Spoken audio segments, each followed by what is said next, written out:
ഇപ്പോൾ ഒരു ന്യൂസ് വന്നത് കണ്ടില്ല എല്ലാവരും. ഞാനത് കണ്ടിട്ട് സ്വന്തം ഉമ്മാനെ കുത്തിക്കൊന്നു എന്ന് പറഞ്ഞിട്ട് ന്യൂസ് ഉണ്ട്. പക്ഷെ ഞാനത് കണ്ടിട്ടൊന്നും എനിക്കൊന്നും സംഭവിച്ചില്ല. എനിക്കത് കാരണം ഇങ്ങനത്തെ ഒരുപാട് ഞാൻ കണ്ടിട്ടും കേട്ടിട്ടുണ്ട്, അനുഭവിച്ചിട്ടാ.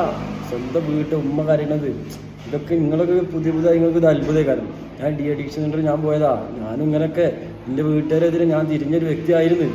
ഇപ്പോഴല്ലട്ടാ, 1 വർഷം 1.5 വർഷം മുന്നേ ഈ MDMA സാധനം ഉപയോഗിച്ചിരുന്ന ആളായിരുന്നു ഞാൻ. എനിക്കതറിയാം.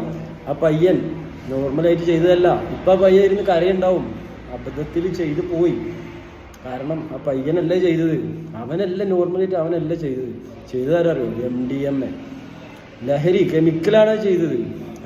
അപ്പം പയ്യനെ കുറ്റം പറഞ്ഞിട്ട് കാര്യമില്ല എന്ന് പറഞ്ഞ പോലെ പയ്യനെ കുറ്റം പറഞ്ഞിട്ട് കാര്യമില്ല. ഈ ഡ്രഗ്, ഈ സാധനം MDMA സാധനം നമ്മൾ നാട്ടിൽ നിർത്തണം. ഇത് ഞാൻ മാത്രം പറഞ്ഞിട്ട് കാര്യമില്ല. എല്ലാവരും കൂടി ഒത്തൊരുമിച്ച് നിന്നാൽ നമ്മളെ നാട്ടിലേക്ക് ഒഴുകണ സാധനം ഓരോ നാട്ടിലും അതിനനുസരിച്ച് നിന്ന് കഴിഞ്ഞാൽ ഇത് തടയാം. അപ്പം ഇത് ഇന്ന് സംഭവിച്ച ഇതും നാളെ സംഭവിക്കും. ഇത് നിരന്തരം. ഇന്ന് അമ്മയാണെങ്കിൽ നാളെ പെങ്ങള്, നാളെ വാപ്പ സംഭവിക്കും. ചെറുതായിട്ട് എന്നുള്ള സംഭവം നിസ്സാരം എടുക്കരുത്. ഇതിനെതിരെ ഇന്ന് ഞാനൊരു വീഡിയോ ചെയ്തിട്ടുണ്ട്. ഞാൻ ഈ ഡ്രഗിനെതിരെ വീഡിയോ ചെയ്തപ്പോൾ എന്നെ ഭീഷണിപ്പെടുത്തി. ഇതിന് മുന്നേ ഒരുപാട് വീഡിയോസ് ചെയ്തിട്ടുണ്ട്. ഡ്രഗ് സ്റ്റോപ്പ് ഡ്രഗ് ആയിട്ട് ഞാൻ എറണാകുളത്ത് നിന്ന് ഒരു പ്ലക്കാർഡൊക്കെ പിടിച്ച് നടന്നു ഞാൻ ഒറ്റയ്ക്ക്. അപ്പോൾ ഓരോരുത്തരും ഞാൻ തിരിഞ്ഞതാണെന്ന് പറഞ്ഞു. ഈ തിരിഞ്ഞതാണെന്നൊക്കെ ഓരോരുത്തർ പറയും. പറയുന്നവർ പറഞ്ഞാലും ഇപ്പം കണ്ടില്ലേ തിരിഞ്ഞതാരാ?